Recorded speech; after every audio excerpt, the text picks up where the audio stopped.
Okay, this is the What You Saying podcast, episode number 3. So we've got a special change now. Ben couldn't make it today, so I've got Bart here with us, or AKA Bootleg Bruce. Thank you so much for having me on this, Brett. I really appreciate it. I mean, I know Ben can't make it, but I'm really happy to be here. Exactly. I mean, we did plan on getting you with us both, but we can sort that another time, I think. Hopefully I can do a good enough job for you. Yes, I'm really excited, and I think having 2 gingers in the room, that's a rarity. You don't usually get that. That's power, innit? That's power. Like we get one more, we could take over the world. Bro, we straight up could, but then it's kind of dangerous. There's too many of us in a room. Like it's kind of like a black hole, you know. We'll just fuse together. Exactly. I don't see a issue with that. I think we should actually make this ginger group that everybody keeps telling me about. Is it? Because honestly, everybody thinks that if you're ginger, you know every other ginger. Mate, don't. The amount of times in school just asking stupid questions like, have you got ginger pubes? Bruv, nah, my hair's ginger, so of course my pubes are black. Like, what do you mean? I used to get super annoyed at that question, or just tired of it. So I used to be like, oh no, they're purple. Yeah. Really? Oh my days, we can't carry on this conversation if you think that's... Fam, honestly, I just it pissed me off. The problem is, my name's Bart, so I've already got the Bart Simpson bullying, and now I've got the ginger. My parents just fucking hated me. Yeah. They were like, I came out to him, fuck it, bully this cunt for the rest of his life. Yeah. He's ginger. Let's not make any effort. They were like, done out here. Wish we could have got rid of him already. I got called Brett, and I actually, as a kid, I still got it. I can't pronounce my R's correctly, so sometimes they'll be more like a W. I had to go speech therapy and everything. Really? Yeah. So that was Brett. So I can't even say my own name. Yeah. Bruv, that's an L. Yeah. That's rough. To be fair, the problem is my full name isn't just Bart. It's Bartholomew. Yeah, Bartholomew. Bro, it's honestly, and I grew up originally down south near Luton. It was a violation, bro. Absolute violation. So in school, did they always call out did they always say Bartholomew, or did they always automatically just say Bart? Well, it depends. So some teachers would start and they go and they'd look at me like Bartholomew, and then I'd be like, you can just call me Bart, and everyone in the class would laugh, and I'd be like, just fuck off, Yeah, because we had some I can't remember actually how they were pronounced, so I don't want to butcher them, but they were all, every lesson, because we had to go to different teachers, every teacher used to butcher their name. Yeah. It always used to be like I don't know why they didn't just go to the teacher beforehand. If I had a weird name, I'd just be like, look mate, it's this. It's Ginge. Just say Ginge. It works. Yeah. There's no one else in this class. Back it. I will respond to it. Fact. Literally, I remember I'd introduce myself because the amount of times on nights out right now when it's really loud and you go, my name's Bart. They go, Mark, Bart, Trab. Fuck off. I got called Bart, Brett. I've been called Brett quite a few times. To be fair, Bart is what they normally go to when I say Brett. They go, Bart. Really? Yeah. And I'm like, no. And then they're like, Brad. And I'm like, no. And then it's Dave, go for it, mate. To be fair, we both go to raves, so maybe people are straight up just who is who? Yeah, which one's which? I wouldn't be surprised, bruv. Honestly, well, people get me and Ben mixed up all the time. To be fair. I'm pretty sure, yeah, you are. To be fair. I'm very sure I've got to say, Bren. Yeah. The thing is, it's got to that point where we'll answer, we'll respond to it. No way. If it's at a rave, then it's if they want one of us, they'll probably want both of us, kind of thing. Yeah, especially if people are pissed out of their face and just wanted to chat. You're yeah, because the thing is, they could mean either one of us. Yeah, they probably mean both of you, but they just don't know it. I mean, he has got a ginger beard, but people say that, but you won't ever hear a ginger saying that. Oh. Yeah, he's like, oh, he's got a ginger beard. It's fuck his beard, man. Mate. He can shave. Yeah, exactly. I live with this. My skin is constantly on fire. It's burning. I know. I'm a little bit worried about that going to Leeds Fest. I'm gonna have to, because last year that I went, it was getting to the point where I was I could feel the heat stroke coming on. So I was I had to get the mates to sit in a line so they cast a big shadow and just sit in the shadow. because it was like that thing where it was like every bit of shadow had people in, like it was like to the brink as well, like it was like Fuck. like shadow to shadow, it was all full, and I'm just there like, I mean, they're not going to take pity on a ginger person. No, mate. They look at you, they go, that's on you. Like, honestly, we get worse bullying than any other person. I reckon gingers are just fair game, though. Like, Yeah. It's open season, bruv. It doesn't matter where you're from. If you're ginger, that's it for you. Like, And I think there needs to be a bit more unity within the gingers, because if I see a ginger, I'm always like, yeah, facts. Yeah. You're literally like, yo, gingers, what are you saying? Like, Yeah. And everyone always, on nights out, everyone always does it. They go, oh, look, 2 gingers hanging out. And you're like, you fucking want it with me, fella. Like, yeah. Yeah, I think we should, like I said, I think we should make a group, like a ginger group, like not a support group, that'd be sad, but like ginger support. a revolt, like a fucking anarchist group, Mate, might have to happen. because I tell you what, Hollywood are destroying us. I've done some research, yeah. Yeah, go on. What's your research? Bro, doesn't happen often, but special occasion in it. So I'm gonna list all the superheroes that I've seen in live action that they've changed their hair color, like because they originally ginger in the comics, and these they've changed them to. What So the fuck?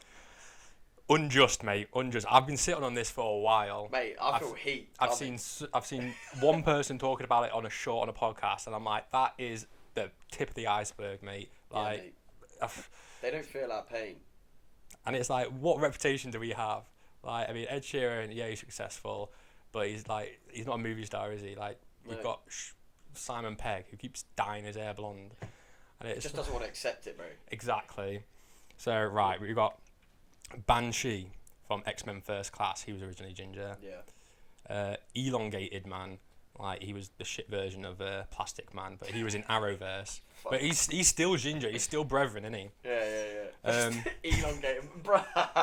That's the most out there. just a stretchy guy. We got Speedy from the Arrowverse as well. Yep. I was really excited for him to come on, and then he just was a brown-haired dude. Hawk Girl, they made black in Arrowverse, and then it carried on to Legends of Tomorrow, still black. Daredevil was originally ginger. Yeah, I mean, isn't he brunette now? Yeah, I mean, in the Ben Affleck one, he was a little bit like, they put a little bit of red highlights in his hair, or red tint. Doesn't count though, does it? I mean, no, red is a little bit different to ginger, and it's like, if he's mainly brown, it's like, get out of here, mate. That's not representing. Facts. Wally West, that was a big one, because that was in the Arrowverse and the comics that they changed him. Yeah, that's a bit rough. Yeah, and he was like, the thing with Wally West, he was like the definitive Flash for most people, because he had a massive story arc when Barry Allen, the first Flash, went. Yeah. So most people grew up with Wally West as the Flash, and they stole it. Batgirl, Barbara Gordon was ginger, because Jim Gordon was ginger as well, but he's just been put as grey. Yeah. Batgirl was in Batman and Robin. She was blonde. I mean, not that film was great anyway, but no, we don't talk about that. But yeah, it's a point. It's another point in it. Batwoman in Arrowverse. She was played by Ruby Rose. Yep. And then that other actress, not ginger. I mean, they put red on the costume. Jimmy Olsen. He was in Supergirl. They made him a black fella, and Batman v Superman. They made him a Clint Eastwood's son. Oh yeah, of course. And he died straight away. But L. Exactly. I mean, MJ in Raimi, they made a blonde in the second one, and they just never carried on with it. I mean, didn't like that. And in the Marvel universe or Watts films, Zendaya plays her. I mean, she does well, but like it's the principle in it. Well, mate, it's a point that they're changing. Mate, they're anti-ginger in the Marvel universe. That's all I know. Yeah, I mean, in the superhero verse, I mean, apparently we can't be superheroes. John, maybe it's just really hard to find ginger Americans. Like, I've been thinking about this. Maybe it's just ginger Americans who have like a slight tan, because you can't, like, pasty white ain't cutting it for Hollywood. I mean, we can. I can tan. I mean, it's Yeah. very, very subtle, Same. and it's very like it's a process. Like every half an hour, get some sunny on, and then just like cook again, go in the shade. I mean, it's a whole routine. Like, I can't do anything. I mean, how have you been on holiday? You've just been on holiday. Yeah, so I just got back from Italy, and it was fucking hot. Like the back of my neck, first place to go red immediately, but the rest of my body, like I've actually not. I wouldn't say I'm tanned, but I've got a little bit of a tinge. Yeah. Little orange. A little tone change. Tone shift. Yeah. Look. That's what I do, because I'll go into work, I'll be like, oh, look at this, and they're like, what? Yeah. And then they'll put their arm next to me, and they're like, I've not done anything, and I'll be like, right, let's not compare my skin to your skin, because it's a different gradient in it. Literally, like, you flip it over, and you're like, oh, look, that's really white, and then that's slightly less white, and then, like, mate, for me, I'm like, that's an achievement. Yeah, you feel like you've been on the sunbeds for, like, an hour or two. And I have been. I've been out there in the sun cooking for days, and there's people out there who can just tan like. I know, like the thing is, my parents can tan really well. Mad. Yeah, because my dad was a trucker once, and he always had trucker arm. Oh, like proper on the edge, like claw arm on the side. Yeah, so like one arm was like really tan, and one arm was just like normal. I love that. Yeah, that's chaos. But my sister is she's not ginger, but she doesn't tan very well. Yeah. Yeah, you got to be very, very careful. It's just fair skin, isn't it? Mate, it's a rough time. One more thing that's just in a fucking way. Look Another obstacle. But have you read about? Because I saw some things online, so I was like, oh, what? Did a bit more research, did a bit more digging, and apparently anaesthetic. We need more anaesthetic than normal people. Yeah, I have heard that. Yeah. I have heard that. What else was it? We produce more vitamin D. Yeah. Apparently, our pain sensors are like fucked. Apparently we don't feel as much pain as normal people. Yeah, I think I'm the exception, because like every tattoo I've had has been excruciating. Really? Yeah, I hate getting tattooed. Yeah, fair. I've only got one tattoo, but I have to admit, like, it wasn't as bad as I thought it was gonna be. I mean, I know where you got it. I've seen it, like the ribs one. Jeez, man. Yeah, For your first one, mate. Fully, right by the hip and right up the top by the nipple. Oh. So that's like no getting away from it either. No, it was about 4 hours as well. Yeah, it was rough. I mean, it is black and grey though, so that's a little bit of an escape. Yeah, it's true. If it was coloured, the depth they have to go is just. Well, it's wall-to-wall saturation, because my last one was on the inside of my arm. Ooh. And it was very, very tender, and because it's like colour, it's like mega saturated, so it's like the outline, just everything in it is getting like tattooed. Blitzed. And I'm like, Jesus Christ, like at the end, for the last like 10 minutes, he had to hold me down. Mate, you're twitching like this, holding on. Yeah, because it was about a 5-hour tattoo. And I couldn't just put my arm out. He wanted my arm out and a little bit twisted. So it was a super uncomfortable position. Yeah. And it got to the point where like the guy, Ashley Newton, sound guy, really good tattooist. He does a lot of anime stuff. Oh, cool. And he's very known for it in Lincoln. So went to him, but he was like, I've got mine done. I know how it feels. Like, but he didn't want me to come back. He wanted to finish it like then and there, because it all sets at the same rate. And to come back for another like 10 minutes, it's like I may as well just hold you down. Exactly. So, right. Facts. But when you get there and it's like, it's not the first hour, you're kind of like, this is really painful. Hour 2, 3, you're like, okay, this is painful, but I'm dealing with it. Yeah. It's the 4th and 5th hours when you're getting into it and you're like, I've been here for a while. Like, I am drained, bro. Why? Are you not done yet? You're like, fucking hurry up. Like, I'm getting hungry. Like. Where did you go to get your tattoo? I went to Tattooed Arms in Lincoln. Oh, yeah. Yeah. So one of the guys there is an excellent tattoo artist. His name's Rob, and he is excellent. Really, really good. Definitely go to him again. Yeah. I mean, the next tattoo I'm thinking of getting is, you know, the xenomorph from Aliens. Oh, yeah. I want to get that over the back of the shoulder and the tail wrapping around my arm. I reckon it would. That's cool. But it'd be fucking pet, because it will go round that bit, and it's not like I'm the biggest guy. I'm built like a stick insect. So like, you know, it's gonna be one of them ones. You know. It doesn't matter how you're built. Like I'm bigger than you, but I bow out. I'm like, Yeah. I tell the artist straight away, I'm like, look, just to let you know, I am a major pussy with all this kind of stuff.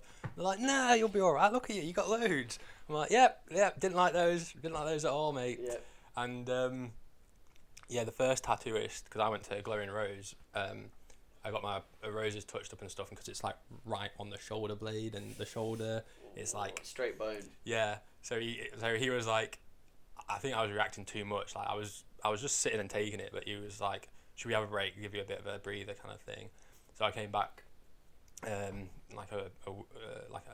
a couple of weeks, like a month maybe, and yeah, got it all done. And when I got in to get my anime one done, Ashley was at the same shop, and I told Ashley, I was like, right, I'm a pussy, I'm a baby with this.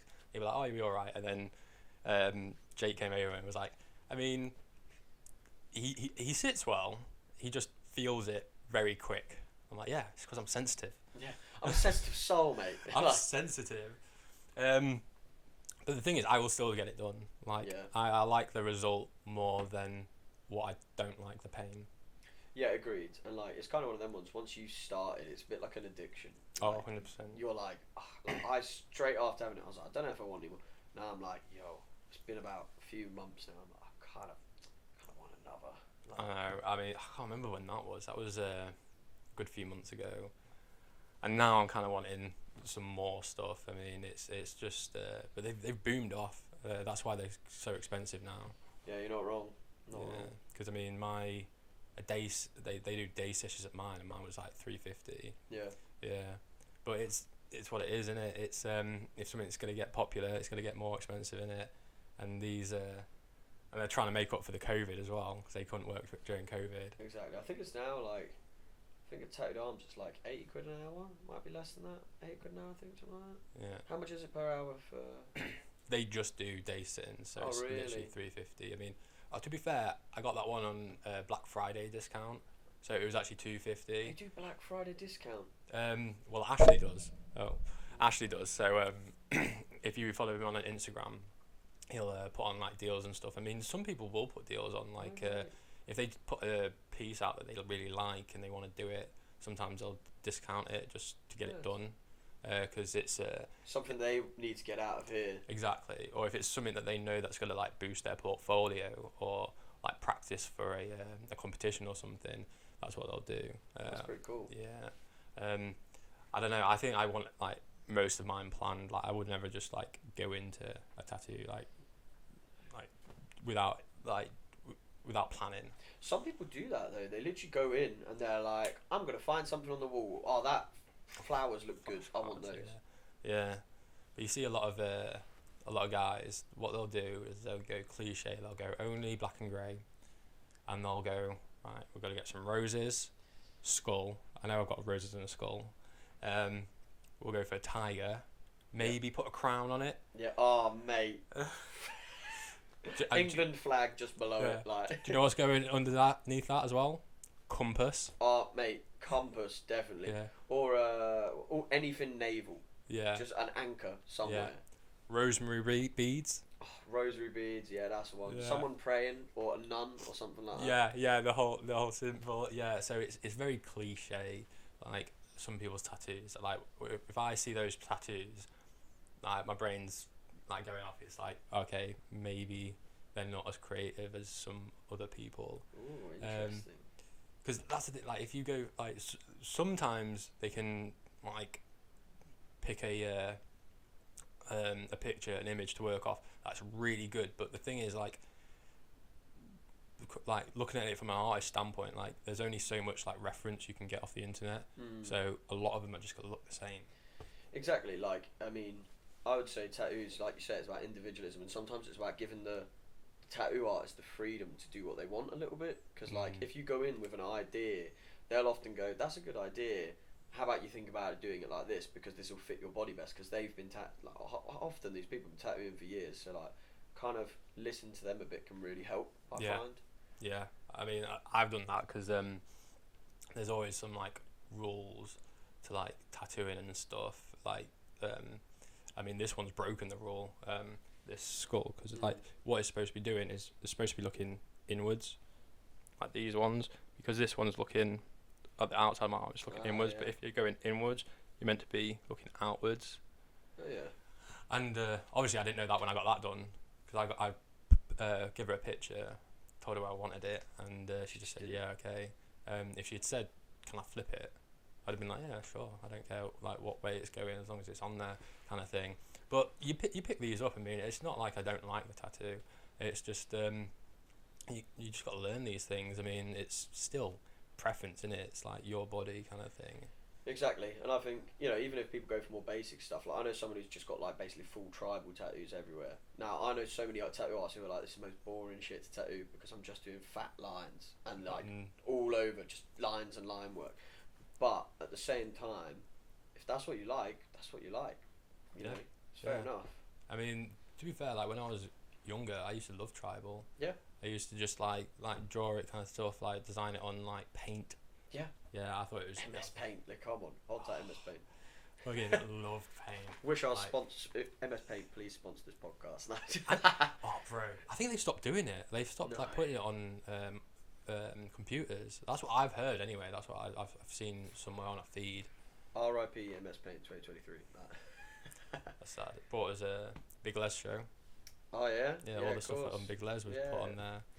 Mate, the OG Big Les, watching it is so difficult because it's like just the worst quality. Like, you know, like I still, the fact they did it all on MS Paint is mad. There's so much effort put into that. Facts. Because do you remember when it was like, I can't remember, like it was near the end where they disappear stuff and it's actually on paint and they show you the stuff there. Yeah, and you're like, bruv, how? I mean, tribal's one thing, like you said, it's loads of lines and it's block colouring in. Doing all that kind of shit and like moving stuff. I mean, we used to do stuff on Adobe Flash in school, and that was hard enough. I mean, we had to keep copy and pasting stuff and just giving it a little bit of change, and it was still looking shit. It was not mostly stick men just fighting and wanking each other off. Yeah, do you know what? I literally have memories of this. I have memories of like doing little stick men battles, but like drawing them out, and it was like slide by slide. I'm out here for fucking hours. It must be such a weird thing, like a cultural thing to everyone do it in England. Yeah, exactly. It's so weird. We're just sticking the charger on for the laptop just to let everyone know. Oh, has he got it? Yes, get in. It's in. It's in. Is it? I think so. Are you sure? I mean, should I double dip? I can't feel it. Oh, days. So, I've got some questions to ask you because you're a DJ. You've opened up for lots of people. Yep. Who are we talking about? It's headaches, all that kind of stuff. So you not only drop some well-known D&B tunes in your mixes, but you also pop some pop tunes in. Is there a music that you think goes with drum and bass that doesn't get the love you think it deserves? Oh, now that is a hard question. Obviously, like the kind of genre that I play like a lot of. I play like a bit mix of jump ups and dance floor. I play like a wide range of D&B. Obviously, I also really still love my jungle and like my liquid. I would say because drum and bass kind of is able to cover quite a range of music. It's not really that I think there's things that don't complement it well, but I would say there are other music genres that can quite easily fit with drum and bass. Like what we're seeing at the minute is a lot of techno drum and bass. Like you know, Mandy Dextrous is doing bits where they start like 4/4 bass, like speed bass, and mixing that in with like techno and techno on my mind, which is absolute banger of a tune. You know, we're seeing some of these even kind of like more housey DJs, like some people dropping like headaches. Like who was it Tiesto dropped headaches over in America, and it's like, how? Where's this come from? But I think that I quite like bootlegs because it means you can get stuff like some of those poppy tunes, like a bit of Katy Perry. You can get songs that everyone knows mixed with a bit of drum and bass, and it's a good way of introducing people to the scene. I know that some people are quite anti-bootlegging, and some people have their opinions on like more poppy styles and like kind of crowd pleasery stuff. But at the end of the day, how did everyone first get into drum and bass? Yes, some people were introduced by their parents to jungle, or introduced to it at like a really deep end, this is purist style. But for people who, maybe it's their first rave, they've shown up, their mates have dragged them along, they don't want to sit there and not understand anything. If you put a tune out that they're like, shit, I can sing along to this, then they're having a great time. And at the end of the day, like, drum and bass is obviously about your identity as a person, what you like to hear. So I only play music I like to hear. But the other side of it is about making sure that people have a good time, and supporting that as a community is probably the most important thing we can do. Exactly, because the drum and bass community is so like special, so good. I mean, I've been welcomed to it with like open arms. I love everyone in the drum and bass community, and I agree with what you said, because like I love when, because I've only been into drum and bass for like about 2 years or something. So if I hear a song and I'm like, boom, yeah, that's good, because I remember hearing like loads of stuff I remember. I can't like place a name at the minute, but like when we were at Cal's and you would like dropping some like tunes, and I was like, bro, this is fucking ace. I've got like loads of videos on my phone from it, because I was like, this is banging. That was such a good night as well. But yeah, I'm noticing loads of like you said, there's a Lily Allen as well. There's a lot of Bring Me going out. Yeah. You seen those on like those drum and bass pages? Well, the Men at Work, Down Under remix, like stuff like that. Like that. Some people are like, oh, it's fucking trash, but you can't deny that it's popular and that people are listening to it, and that's getting people into drum bass. Drum bass has exploded in the last few years. People are coming back to it. It's so mega. Like you hear so many people liking it now. Like you hear most people in cars like blasting out to it. Like I was just walking home one day, and there was a guy with a convertible. He was playing The Jungle Is Massive.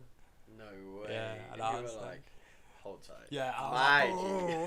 Yeah, it was so good, because like I was just walking past. It's like and I'm like, oh, I know this song. we could. Exactly. Oh, I fucking loved it. Like I go mental.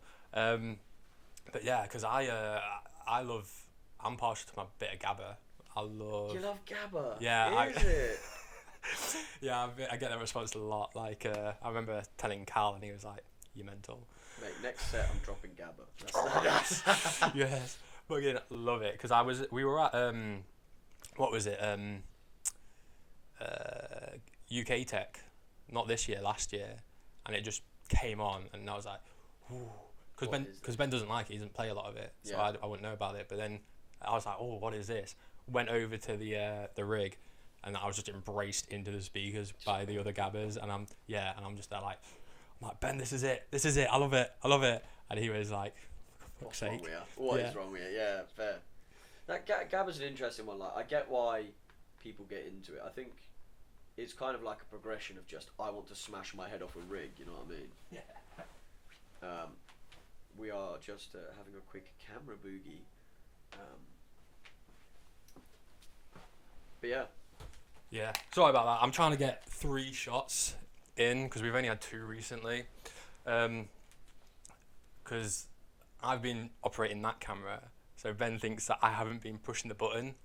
I see. And I've been annoyed at myself, like proper kicking myself, saying I should have done that. Like it's a rookie error. Like it's pushing a button. I should have made sure it was recording. So on episode 2, we pressed it, and I made sure it was recording.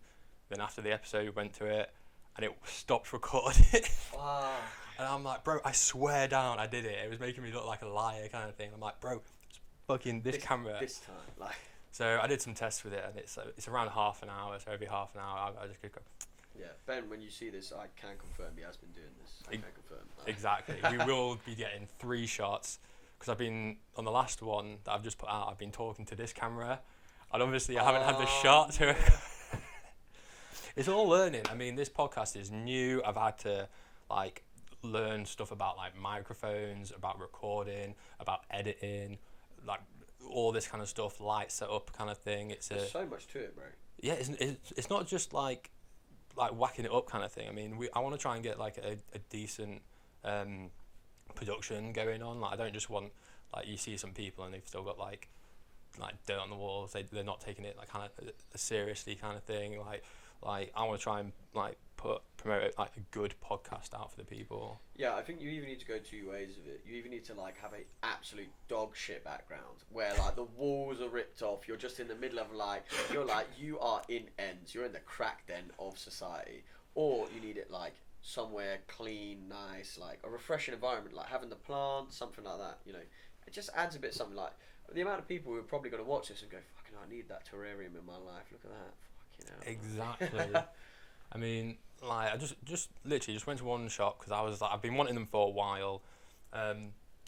So yeah, we have Gareth. Yeah, good old Gareth. Gareth, and then we have Bert and Ernie in the terrarium. I think Bert and Ernie is a fucking cracking name for both of them. Bert and Ernie. Well, the thing is, like, at work, my nickname, what they call me, is Beaker. Oh, mate, that's a violation. I wouldn't have it. I wouldn't have it. I mean, to be fair, Beaker is one of my favourite Muppets. I mean, he is fucking brilliant.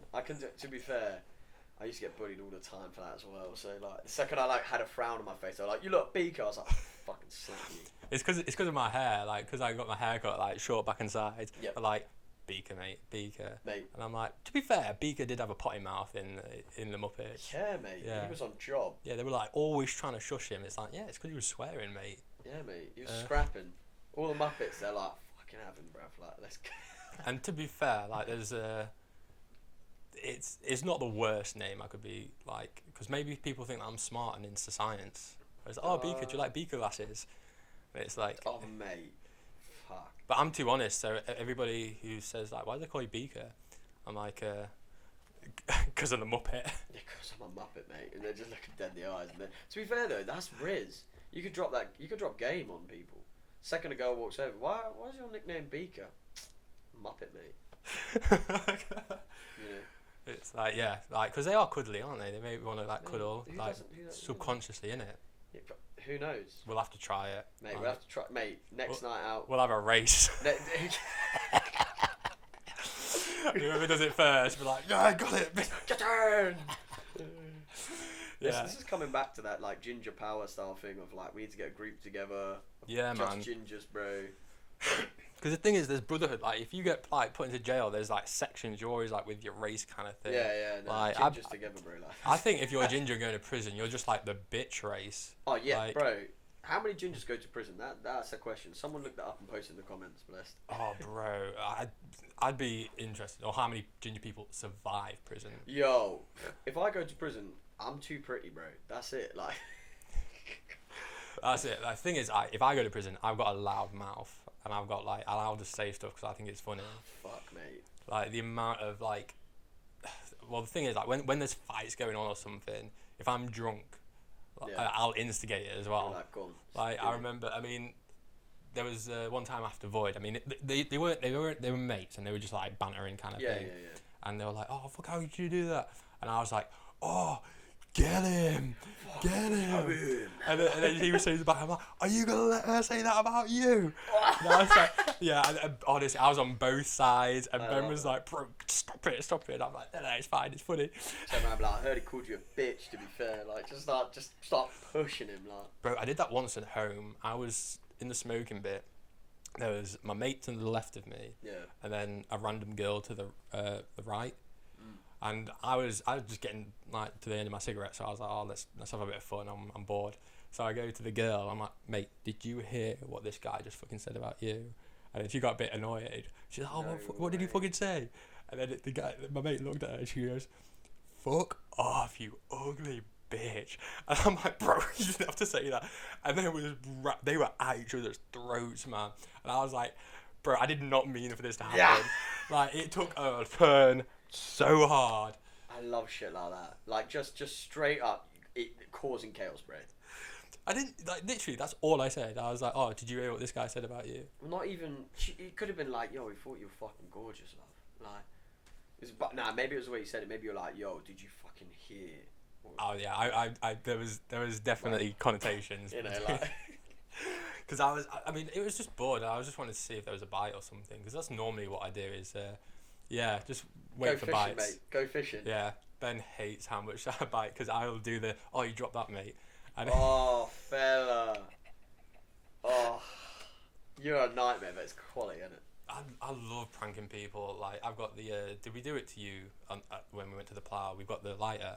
Yeah, you tried to, and I was watching you do it to everyone, and then you came up to me and you said, "I've got a lighter." And I literally looked you dead in the eyes. I was like, "I've literally seen you walk around the whole smoking area and do this, but I'll do it anyway." Like, I was like, click, and I was like, "Yeah, that was painful." Nice. Yeah. Like, thank you for that. Like, that is good fun. It did rob a little bit of the joy out when you were like commenting on it. It was like, obviously, but it's so funny. We were trying to get randoms as well when we left. I love that. We've got some random people with it before. It's hilarious. I need to get a new one because the batteries are dying in it. But how do people not like? I guess when people are pissed though. In fact, I remember after you were like, yeah, whatever. You went up to some random drunk girl and she was like clicking it, and she clicked it, it dropped on the floor, and she was like, oh, picked it up and did it again, and I was like, for fuck's sake, bro, like learn your lesson, like. Because that's what we say to people. I've noticed that like. If you say, oh, try this lighter, people either want to or they don't. But if you go, oh, I can't try that lighter, can you make it work? Yeah, I can't make it work, mate. They want to prove that they can do something. They Like, want to be better than you. Yeah. It's like open this jar kind of thing. Everyone will try really hard and they won't quit until it's done. Mate, you super glued it. Like. Exactly. So if I say that I can't do it, can you do it? They'll be like, oh, I want to try prove that. my match. Yeah. And then The funniest one is when they go back for round 2, bro. I remember, just tickled me, bro. I was with my mother when I got it, because I got it when I was in Wales, and I gave it to her, and she took it and was about to do it, but then she was like, oh, no, I was with you when you bought it, mate. I have got some people twice. It's like all my mates that they've got, because I've got to be like, you've got to try it and like sell it though, because it's a lighter as well. Like as soon as you pick it up, it's like that's super light for what it is. Lighter, like it's not as hefty. So like you've got to like go around it, but yeah, I'm definitely gonna look for another one. Mate, give it to the wrong geese. Someone's got a pacemaker, straight heart attack. That's it, bro. Like on site, like it's like click straight. Honestly, I'd feel so bad. I mean, like we used to have this guy at this old work. Like if you scared him, he there was a chance that he would shit himself. Fuck. Yeah, he had like IBS and stuff. So mate. like you go up to him like boo, and he's like, mate, you can't do that. He And just I'm sprints like, to the toilet. You're like, oh fuck. yeah. I'm getting fired. Like You just hear some of the stories like he's told me. Honestly, it's absolutely crazy. I'd love to have him on because he's got. I mean, there was this video that he made of like this question that he had to do, and then he was like, "What happens next?" And he literally was just a guy taking his shirt off, and then it was multiple choice questions. The right answer was someone comes flying in and like head first goes into the fountain that they were by. And I'm like, how could it was so left wing, like it was the guy wasn't in shot or anything. He literally just out of nowhere. That's it. Just went. Yeah, fair. I love that. That's kind of behaviour we need to continue. Just the randomest stuff. As long as it's funny, man. Like funny stuff is hilarious. Yeah, it's funny, but no one gets hurt. Or like if they get hurt, it's minimal. Like, you know, if someone's put through a table and then they like get a brain injury, it's like, oh, that's not cool. But if it's like you just slam someone from a table and that's fucking jokes. I think it's a guy thing, in it. Like, I mean, look at Jackass. Yeah. It's 100%. Because it is funny when like it happens to a guy, but it's not. Because have you seen the new one? The Forever one. I mean, the girl, she was good, but like it wasn't as funny when she was doing it because it was like more like kind of thing. I mean, she got stung by like scorpion in her lips. I mean, props to her, man. I wouldn't do that. I wouldn't do that, but she's got some balls on her. But it's like it's more cringy rather than hilarious. I think like you said, it depends on the attitude sometimes. Like there are some people who are like proper having it large, and you're like, yes, I'll back that. I think like you said, it's kind of I get what you mean. I do get what you mean. Because there's that guy on I don't know if it's YouTube, but he's definitely like at least like a TikTok or something, where he stands on a table and he's got like sometimes barbed wire or something, or he's got like lights and stuff, and he just like takes his top off. He's like, and he just jumps in it, and he front flips, and he's just like, oh, I'm like, you fucking mad bastard. But makes him happy. Oh mate, I saw a Gabba DJ recently. Speaking of Gabba, a Gabba DJ who his trick, I think it's called like El Fuego or something like that. He sets fire to the decks, and he sets fire to the whole room around him, and is just mixing Gabba, just with the whole booth on fire. Bro, that's ace. I love fire. It's mad. Like I've seen some of his videos that he posts on Instagram, and you're just sat there like, what the fuck is this geezer? Bro, we need this in Void. Mate, like, we need this here. Yeah. Whole room ablaze. You're like, fuck, let's do it. Gone, bro. Get a jerry can. He just lights the place up. You're just get one candle or one light there. Just mate, that's enough. Yeah, no, you just pass in the electric light. He starts crying. Oh, that's insane. That'd be cool. Like, there's something that needs to be like. I like gimmicky stuff. Like, I love like when they put visuals on at raves. Like when at Equinox there was a tent. I think it was a trance tent, and they had like loads of like mushroom stuff on the ceiling and stuff, and it was all moving about kind of thing. It was. I mean, you got to find that fine line because like there's rave and then there's like mainstream kind of thing in it. So you need to find that like comfortable thing. But there was pyrotechnics at Wilkinson. Yeah. Yeah, and Shy FX. Shy FX ones were fucking insane. I think that's the thing is like a lot of things nowadays get popular because of the gimmick, and then some things stick, some things don't. So like for example, the 360 D&B All Stars thing. That was kind of a gimmick when it first started, I guess, because people were like putting the DJ in the middle and having everyone around him. Like, what? But actually, it's a great format because everyone gets to be really close to their artist. Everyone gas. It's like being in Pirate Studios with like 20 of your mates, except there's hundreds of you. So I think that, like you say, it really depends on the level of gimmicky. So like, obviously, we do events and stuff in Lincoln, and one thing we did consider doing was doing like 2 crews versus each other. But almost do it like, you know, like rap battles, but with DJs. So you do one crew versus another where they play like 15 minutes of tracks, and then another crew does 15 minutes of tracks, and then you have an MC host the whole night, and then the MC basically gets crowd reactions to vote on who the best DJs are. Yeah, man. And another gimmick idea we had that, well, I'll talk about it here, but we haven't ever put it into practice. So everyone brings USBs to raves. Yeah. All DJs, every bedroom DJ and their dog has got a USB at a rave, being like, yo, if Andy sees ill, I'm here. And you're like, stop doing this. But I think a really cool idea that I had was to, in a rave, keep 3 10-minute slots. So 30 minutes, which is fuck all time, free. And what the MC does is he guides everyone. And he says, right, if you've got a USB, like the music kind of cuts down to something a bit more like quiet. He goes, if you've got a USB, put your hand up.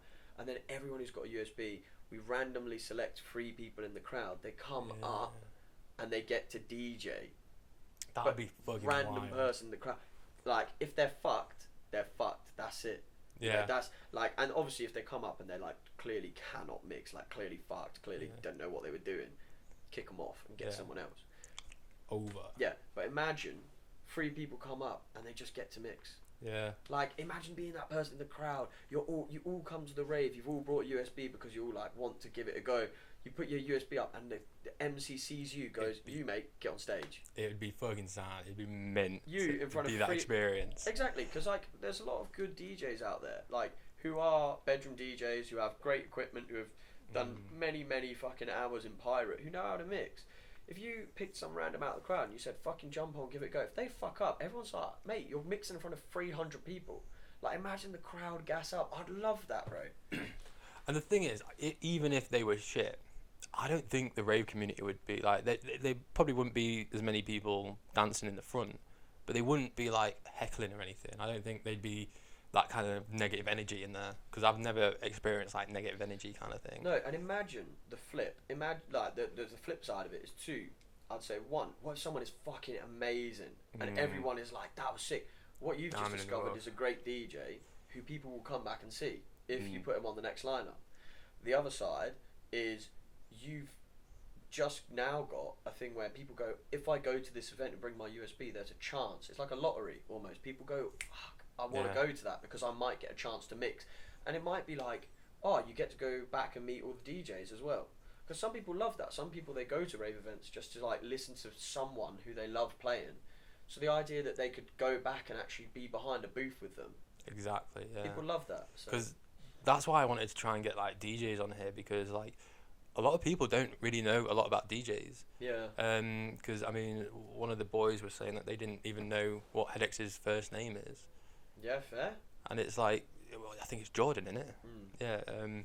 Jordan Hedges or something. Yeah, I think it is. Yeah, I think it is Jordan Hedges. Yeah. Something like that. The problem is I'm terrible with names. I'm great with faces. That's about it. I'm exactly the same with you. Like it gets to the point where like, especially at work, like when you just keep saying, "Oh, hey up mate," and trying to find his name, and then it's gone too far, it's gone too long, and it's like, I cannot do this now. Like, you just gotta have to stay mate. Yeah. Like, you just gotta be You're like, mate dude. Like they'll come to your funeral and it'll be like, can't wait to see. Oh, that was his fucking name. You're like, oh, good. Well, have a nice one, mate.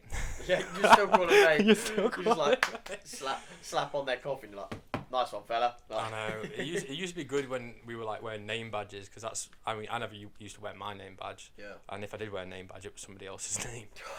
Fuck's sake. I don't want to get like blamed for the shit I did. Accountability -10. So yeah, so that was easier, but like you say, like names, I don't know what it is. I mean, I am dyslexic, so I don't know if it's that kind of thing where it's like, Maybe. because like if I don't do good with words, but I could do good with like faces and stuff, like if I'm watching something, I can like that actor, I'm like, oh, that he's been in. He's sick. He's been like, in XYZ. Yeah.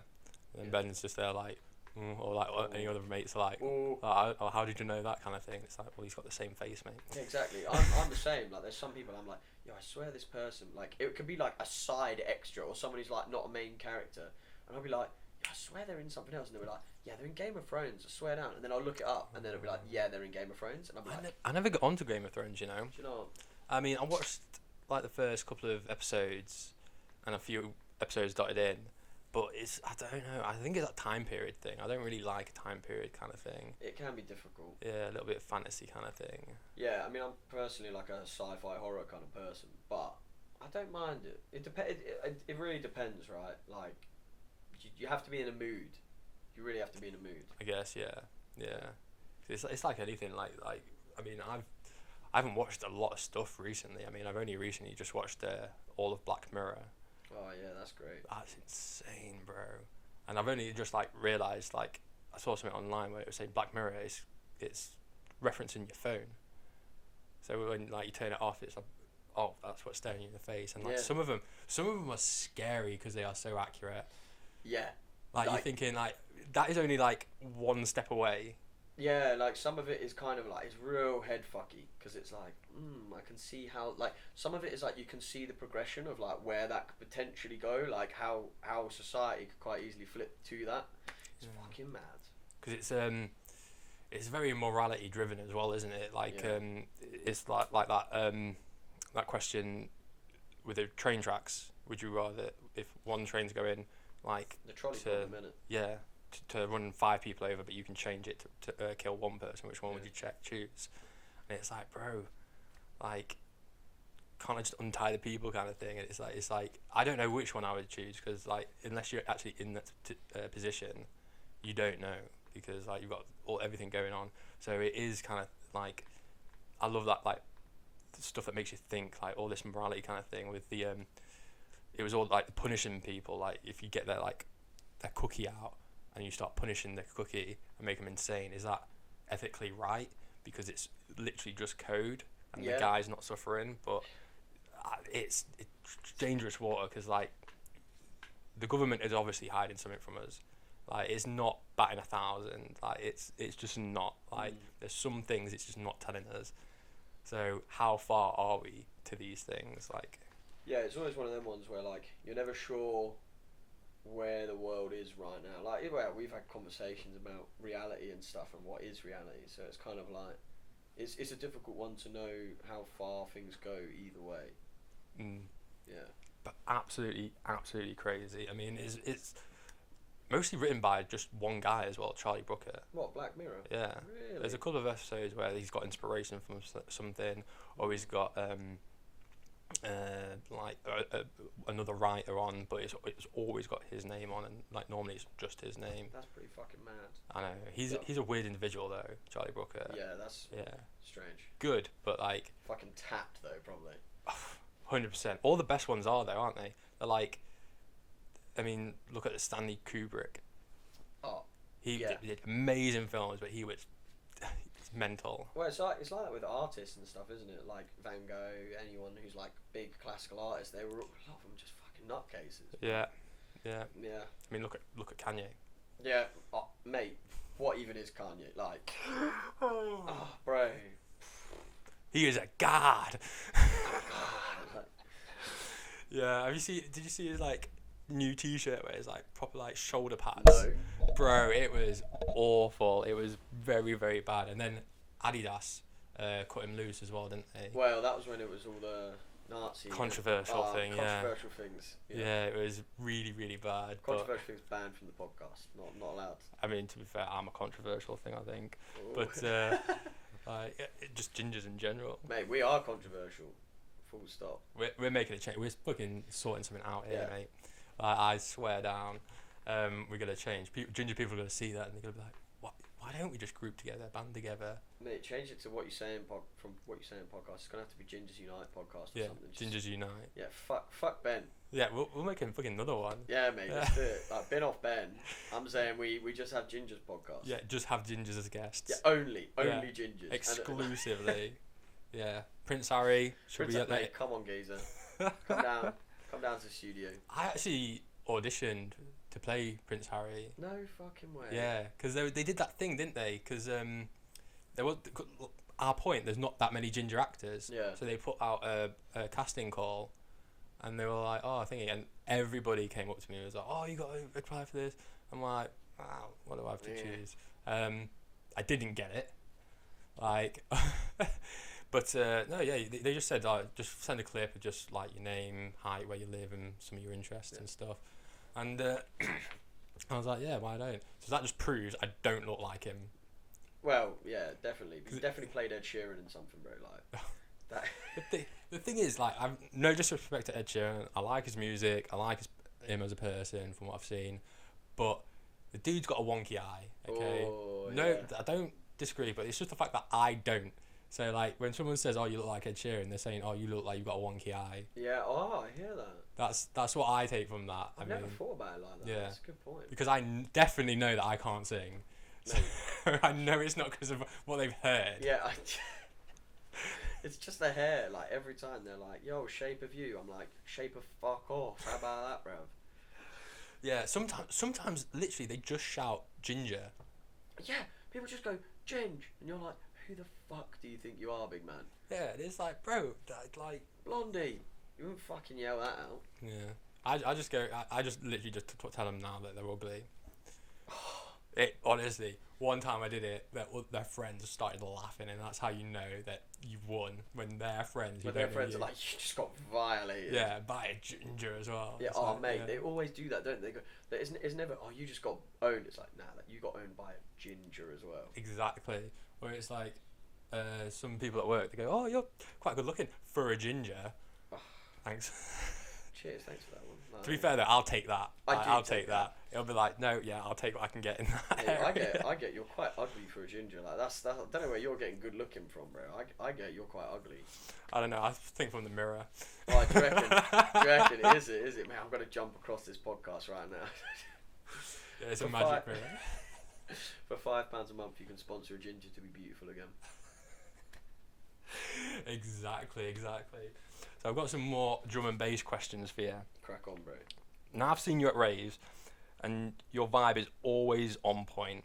Other than D&B, what does a rave need to make it good? Ooh, good question. Obviously, crowd is important. Like I would say, when you go to some of the more popular stuff, so like, don't get me wrong, love Headaches, love Wilkinson, any drum and bass is good drum and bass in a lot of ways. I know some people are like, oh, I don't like XYZ because of it's not my style. I think, well, realistically, that person's getting different people into drum and bass, and that's what's important. But I might not personally go to it, but whatever. Problem comes is that some more mainstream drum and bass does attract general populous people. Yeah, Like, we call them townies. yeah, townies, exactly, something like that. Like it attracts the NPC behaviour. Like, you know, instead of getting a D&B crowd, you get a going out crowd, and like I think crowd is incredibly important for a D&B rave. I think obviously the sound system's important. Like, if the sound sounds like tinny, like I found that Printworks, I had a bit of a chat about this before, but Printworks as a club, I originally found that the sound didn't carry very well, but Inkwells, which is like part of Print, difficult to explain if you haven't been, but basically the Inkwells section is fucking excellent. The press halls, like, the sound was a bit dead. So sound, I would say probably the sound system, the visuals is important as well. Like, it doesn't always matter about having to see the DJ. I know obviously 3 and 60 D&B All Stars is doing bits, but some people, you know, some people actually don't like it. Some people were like, I don't give a fuck. I want to listen to good sound. I don't care if the DJ's in the middle. Some people love the visuals. Like at Let It Roll, last year they had a huge like blow up thing for Camo and Crooked, and it was fucking awesome. And it's like things like that. It's like that makes a rave. People go, I remember that. That's ingrained in my memory. But, you know, the music's important, but half the time, no one's going to be like, oh, what was that tune so and so dropped? People will be like, oh, mate, do you remember when this happened? Or, mate, the music was so loud. Or, oh, so and so was a sick DJ. But they don't necessarily remember the specific songs. So it's probably the crowd.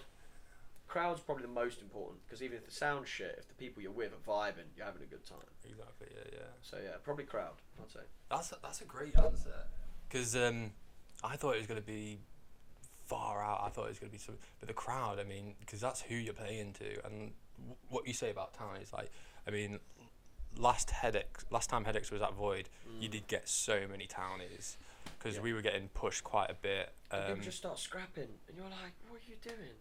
Oh yeah, because a lot of people got thrown out, and not just for like just being like too fucked up. But then again, that Lass fainted, didn't she? Yeah, she just passed out at the front, and then instead of people helping her, which is what a D&B crowd would do, you just saw someone having a mosh pit fight, and I was like, what's going on, like? Because it happened behind us, so we didn't know until everyone was like move back. And then we like looked around and we're like, oh, what the hell's happened? And then by that time, someone was with her, and then then there was the first aiders there. So it is. Because we've talked about that before, me and Ben, about just townies kind of thing. Like there's certain etiquette, like rave etiquettes that you do kind of thing.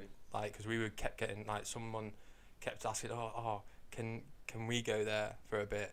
It's like, look, I've paid for this ticket. I've been waiting here to see Headaches. Like, no, like it's just first come first serve kind of thing. Like if I move out of the way, jump in. Fair enough. And I also think some part of it is like, okay, say someone's moving through a crowd, let them free. Like if you're in the middle and they want to go to the front, let them walk to the front.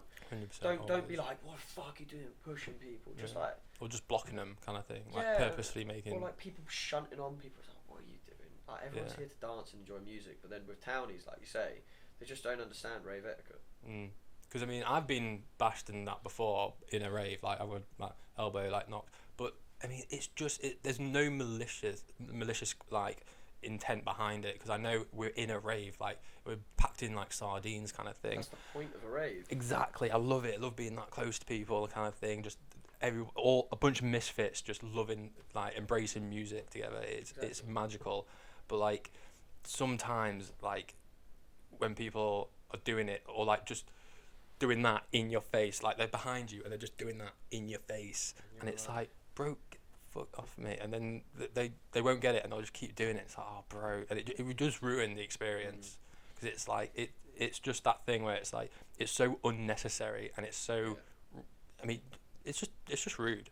Facts. Or I think it's about the vibe of someone. So say like I see you're throwing yourself into it and I'm throwing myself into it, and then we grab each other and we're throwing at each other but like vibing.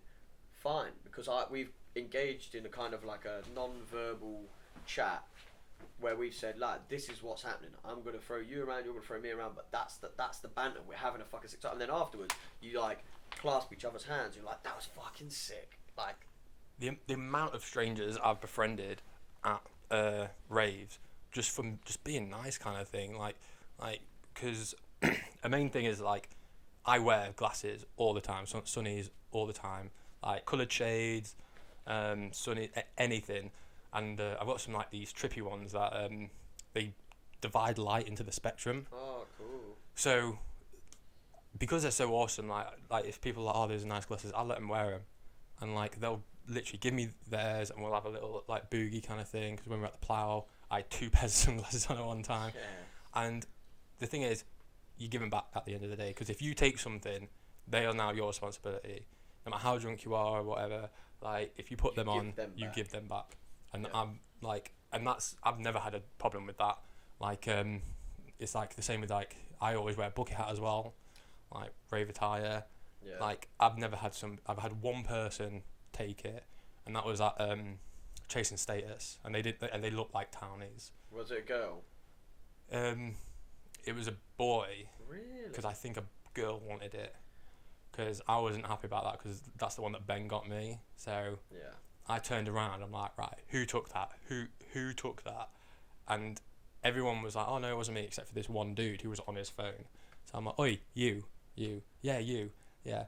Like I know it was you, because I'm going off on one and you're not looking. So obviously you know what this is about. Yeah. Like everyone else is like curious to see what I'm gonna say. You know what I'm gonna say because you know I'm pissed off. He's like, oh, I didn't. I'm like, it's not bullshit. He's like, oh, I'm sorry. I'm like, yeah, you take it again, we'd have problems. I don't like to bring in that kind of like energy to a rave, but like. But you have to. If someone's got to nick my stuff, because I mean, what, the 20 quid for a bucket hat? Like, you got to just give me 20 quid. Well, it's like you know, if I was a big Donny with like a big tall guy and I had a big hat on or whatever, and it was like a Kenzo hat, that's like 100 quid. You wouldn't go and steal his hat, so why the fuck does it give you the right to do it to me? Like, you know, I've worn hats out before and had them nicked by girls and randoms. So now I just don't wear hats out because it's like I don't want to lose that. Like I've got memories of like hats. It sounds a bit weird, but hats do have memories. Like you remember where you've got them and like, oh, I went to a rave and I was wearing that hat and everyone kept like talking about. Or like glasses. I've had glasses taken off my face so many times. Typically, like obviously guys do it too, but typically by girls who are like, oh, I want to wear your hat. I want to wear this. Yeah. I get it's flirty, but give it back. Like don't. That's not yours now. Exactly. Like, yeah. You know. It's just that like comes down to respect, innit? Yeah. It's like just comes down to respect. Yeah, I mean, to be fair, I try not to give it to girls for that reason. But there was another one at Chasing Status at the it was the showground that we were at. She actually did come and ask, oh, can I do this? Can I have your bucket hat? I want to leave with a bucket hat.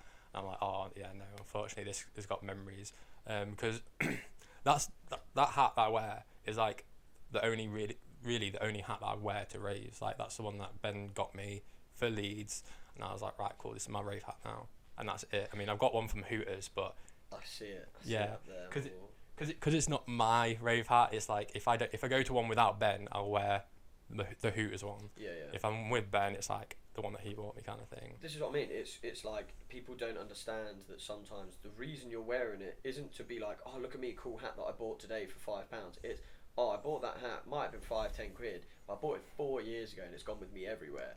And like people just don't have that etiquette when you go around townie nights, and it's like, don't be a cunt. Like exactly. Like it's just it's just people just not knowing how to, because in town you would expect that. Yeah. Yeah. So no hats, or like you wear a hat you don't mind losing because you're like, if I lose it is what it is. But like exactly, and it comes back to that point. Like crowd, I'd still say is the most important thing for a rave. Definitely crowd. Like you can have shit sound, you can be in the middle of a muddy field, it could be pissing it down with rain.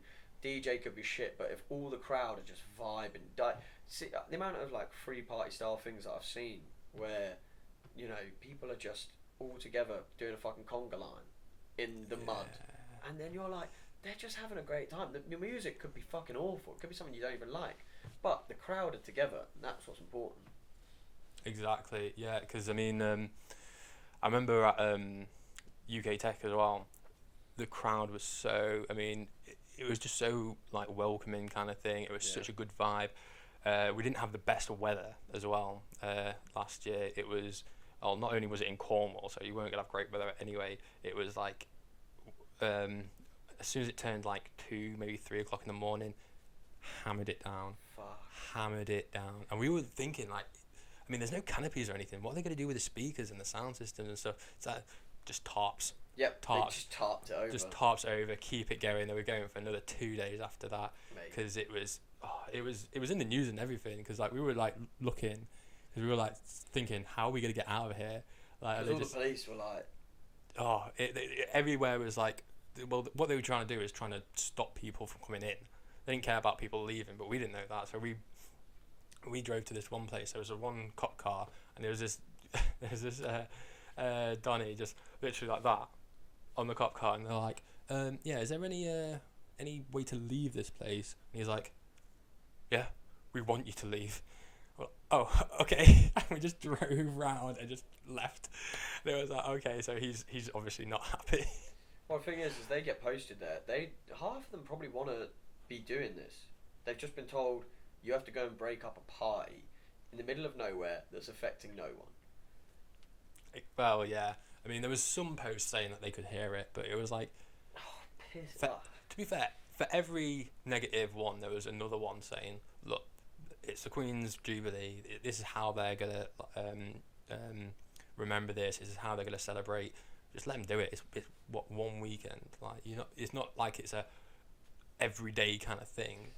Yeah, it's like you get noise complaints sometimes from doing events in like outdoor areas, and like, I mean, we have received noise complaints for some of our events and stuff, but the problem is it's one night a week. It's one night out of your week, and it's usually a Friday or a Saturday. It's not like it's a Tuesday, and half the time you're noise restricted past a certain time. So like, a lot of people don't know that you can't go over a certain amount of decibels past a certain time at night. I think it's 10:30. You can't go past 90 decibel, and even when you set a rig to 70 decibel, people still noise complain. And you're like, well, you can noise complain, but you live near a venue. You live near somewhere that does live music, that is going to do this kind of event, and it's on a day of the week that you would expect this. Why are you like, what's going on?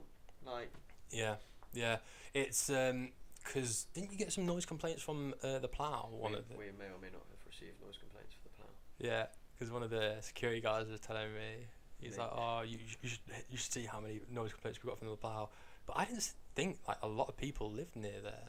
Like, it was quite like, because it was all the pub. It was like the river, and then you had a couple of houses. I'm like, river kind of thing. I think the problem was the noise travelled quite a lot there, and like with bass music, because it's real low on the sub bass, it shakes people's houses.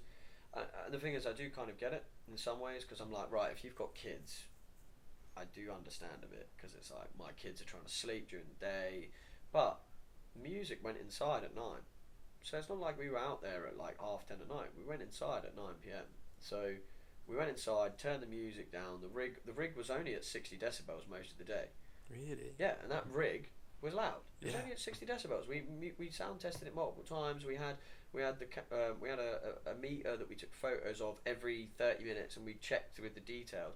And we've sent all of this to security. Sent it to all of the, because you get noise complaints. We showed it to people. So literally, this is at like 63 decibels, and they're like still too loud. And you're like, what do you want me to do? Like, this is like not even as loud as me yelling. Like, exactly. Like, if you can hear me, then it's all right. Because normally, like in Void, if I'm front left, that's it. I can't hear. I don't know why people come to me and start talking to me, because it's like, bro, I can't hear you. Yeah. And then they try again. They lean in. They're like. And what they'll do is they'll shout louder.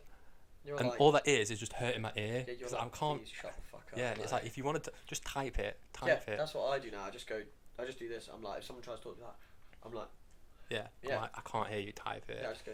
Because you got like, because there's something, and then there's like universal stuff, like I'm going for a wee. Just go for a wee. Yeah. Or a drink. Yeah, or a wee. yeah. Like drink, fag, that kind of stuff. I'm just going fag Yeah. thing. There's other symbols that we can't show on the podcast, which we're very aware of. Gang. Yeah. No comment. But to be fair, like there's not much trouble at well, if any, at drum and bass, is there? No, like, I mean, it's a bit like, so for the Plough event, how many people got thrown out? well, to be fair, a load of people. I got thrown out. 10. Really? 10. And there was over 300 people there. Oh, I thought because the security were interesting. Is that just from like the rave bit? Because there was 2 bits to it, weren't there? There was from the inside. whole event. 10 Yeah. people. Yeah. 10 people. Like 10 people were genuinely thrown out by security. We checked afterwards. It was 10, and we asked them. We said, how many people have been thrown out tonight? And they said 10 total. So it's probably what it is 10 people get thrown out and they bring their mates with them because they get thrown out. So then it's like looks like 30 people have gone, but actually it's one person and they've all had to go because they're mate. Yeah. But it's only 10 people got kicked out. So you're one of the lucky 10. Oh, exactly. Yeah. Overachiever, mate. Keep telling you. Overachiever. I think I was just in the wrong place at the wrong time. That's all I was, like, just caught. And because I'm like, oh, I don't want to cause any trouble kind of thing. Then you're recognisable. Like, I don't know what it's to do with. I know. Maybe it's just my personality just shines. I think that's what it is. It's nothing else that shines. Nothing else. It's definitely the personality. Nothing about you. That's the one. Yeah, because what was it the other day? Someone was saying someone was saying it was like, oh, you don't look like you go out into town. I'm like, oh, so you don't think I go out and enjoy myself and socialise? You don't think I've got a life or anything? Because, oh no, that's not what I meant. I'm like, well, kind of what you said. Yeah, you're like, you want it with me then? I'll scrap you right now. You think I ain't got a life? Like, let's fucking go. Let's go. Let's go. I do that all the time. Like, the thing is, like, if anyone were to call me on it, like, I'd be in deep shit because I don't want to fight. I just wouldn't rave. Nah, fuck it, scrap them. What are they gonna do? Big man, look at me. Like, what would I do? Like, they might hurt my personality. Yeah, that's the hard one. Oh, my skin. Dim it. Oh, just thinking of Clarence from fucking Big Legend. He's like, oh, your words, oh, hurt me skin. Oh, let's stop. Ow. What's your favourite character from Big Les? Oh, mate, it's got to be Clarence. I'm sorry, 100%. I love how people are just shit on him so much. Oh, mate, he gets shot on, but he's so good. One mandarin. 2 mandarins. 3 mandarins. This is everyone's telling him to fuck off. Yeah, just fuck off, Clarence. You are the biggest fucking drag eye. Everybody loves it. Like, Chris always used to have his Stassi hat, didn't he? Oh yeah, he's got the sassy hat. Yeah, sassy hat. Yeah, the things. I haven't watched it in ages. Like, because there was that Sasquatch thing that came out, didn't there? Oh yeah, Sassy the Sasquatch. Right? Yeah. Like, but loads of ravers love it. It's like that goes hand in hand, doesn't it? Yeah. I think that potentially it goes a bit hand in hand with stoner culture, and potentially that's like maybe where it goes hand in hand with a bit. Do you reckon? Oh, okay. Well, I got shown it by a guy who. I don't think he is a stoner or does raves. Really? Yeah, he just loved it, and I was just like just gripped by it. I was like, oh, this is pretty cool. I think it is. I think the thing is, it's your appreciation for the animation of the fact that it's all done in MS Paint. We had this conversation a bit earlier. Yeah. It's. But that's the thing. Like, loads of people just fucking like they're super talented, and like they just don't let stuff like deter them. Like, I mean, I've not let this kind of like software stuff deter me. I mean, it's just everything's just a learning curve.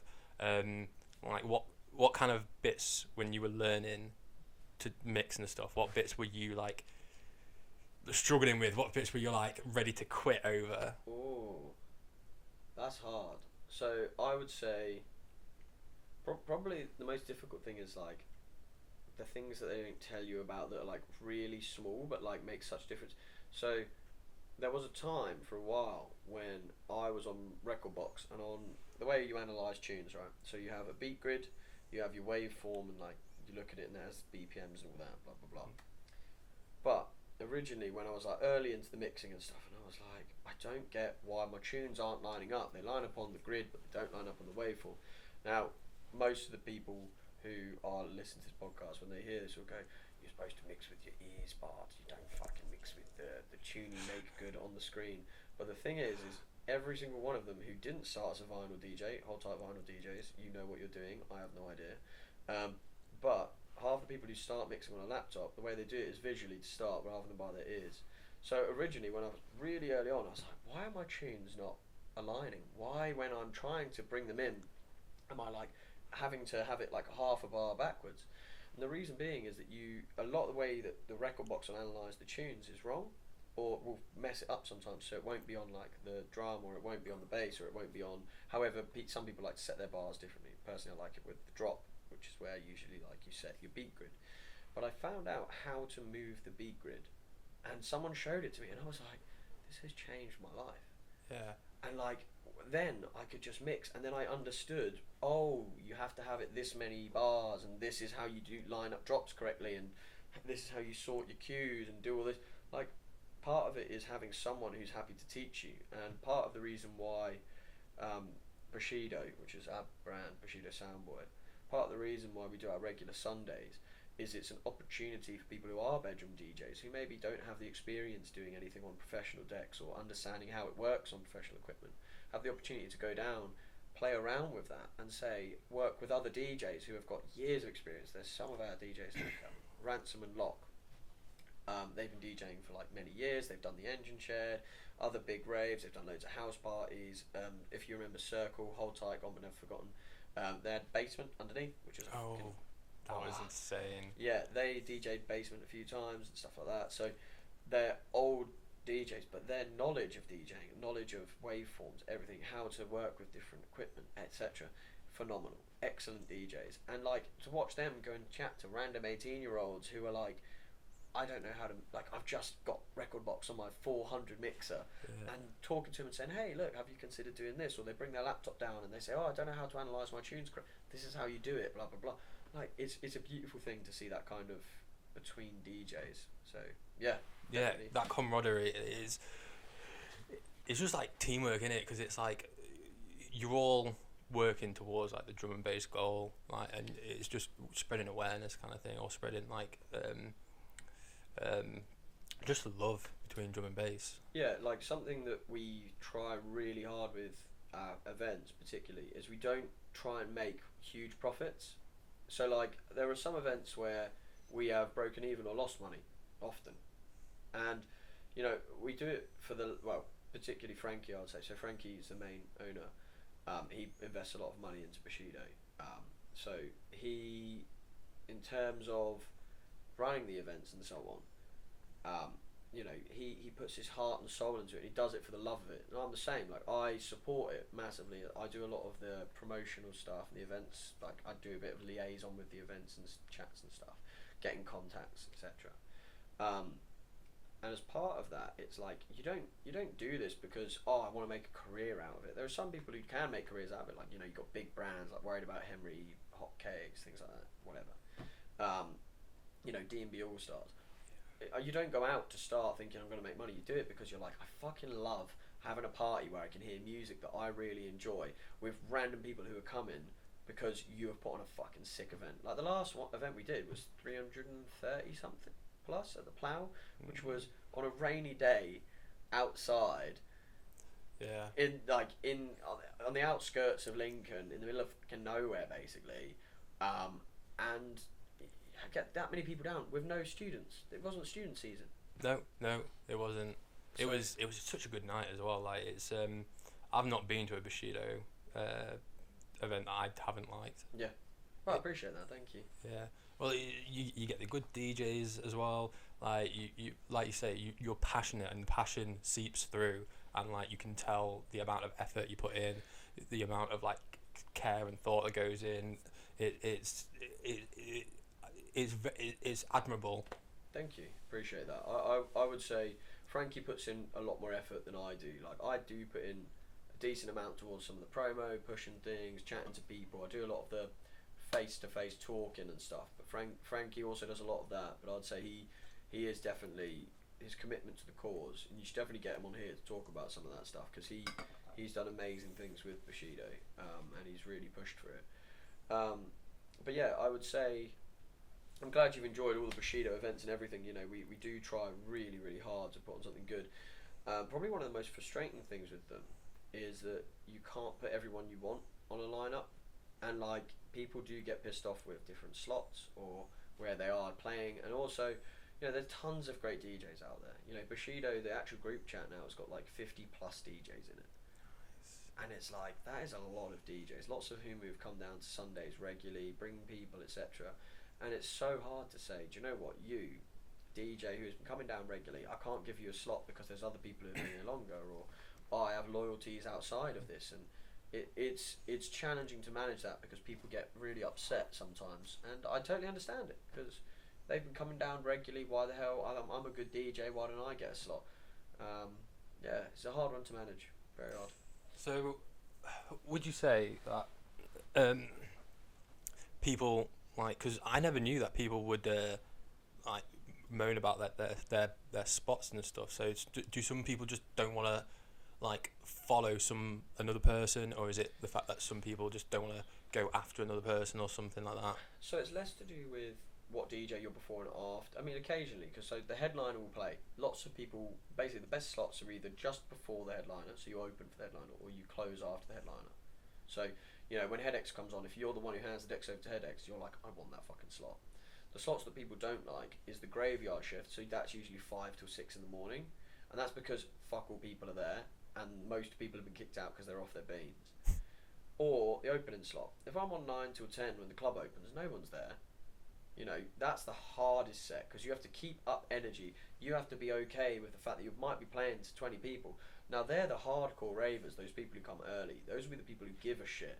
So, actually, playing a good set then it's important that you warm it up, that you get the place going, that you get a vibe going, and that vibe keeps incrementally going up till the headliner. I mean, it can go up and down a bit. You know, you can. Different people design lineups different ways. But the opening set is probably the hardest, and it's the hardest to give someone. Because if I say to you, yep, you're opening, which means you're basically saying, I want you to play to no one. Yeah, because I've noticed, because when I went into Wilkinson, it was Frankie that was on first, and because the line was so big, and they were like searching everyone as they were going in, it was taking ages. I missed Frankie playing, and I love his jungle stuff. I love his jungle style. It's great, and that is like, I mean, we try and get to the front of the queue as much as we can, but sometimes it's impossible. Sometimes, especially when it's like a HeadX event, like big name, so everyone's coming, and it's not just drum and basses. It's everyone. Yeah. So it is hard to try and get in, and I do know what you're on about. Like sometimes people are finding the vibe. No one wants to go to the front by themselves, kind of thing. It's a tough set. Yeah. Yeah, and you can't. It's not like you can just shell heavy, because it's like someone has to now play after you, so you have to play at a level where. Oh, okay. You get that minimal group of people who are, because I tend to find the people who are in early tend to be the people who actually really like drum and bass, or really like the music that you're playing.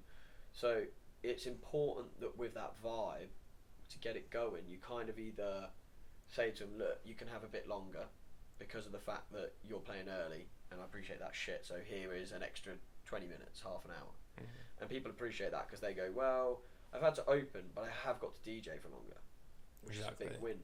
But then the other side of it is, well, you know, you could also guarantee, you say, right, seeing as you've opened, now you get an opening slot for the next headliner. So you can move things about where people get to play their kind of style and the kind of thing that they like, but you need to. It's kind of a lot of, basically. I'd honestly say events management and like kind of drum and bass management, that it's literally just people management. Yeah. It's just people management. You are trying to please people, and the one side of it is you can't please everyone. Someone is going to be upset with their set time, and also you need to make sure you're being fair. Like when you're organising an event, say you've got 2 brands going in on it or something, making sure that you're not opening and closing for the headliner and only playing the good slots and leaving the other one with shit slots, or you know, spreading it out so everyone gets a little bit of whatever they want. If a certain brand has a certain sound that they want to represent, saying, oh well, you represent that sound, so play that and fitting that to the appropriate time. You know, you're not going to be shelling jump up as an opener, but you might be doing like liquid or jungle or like a bit of garage. So some part of it is saying, understanding that if that's what you want to play as a DJ, and that's what that's what you do as a brand, you're going to get given those slots. You're not going to get an opening slot for a HeadX if you're a garage DJ.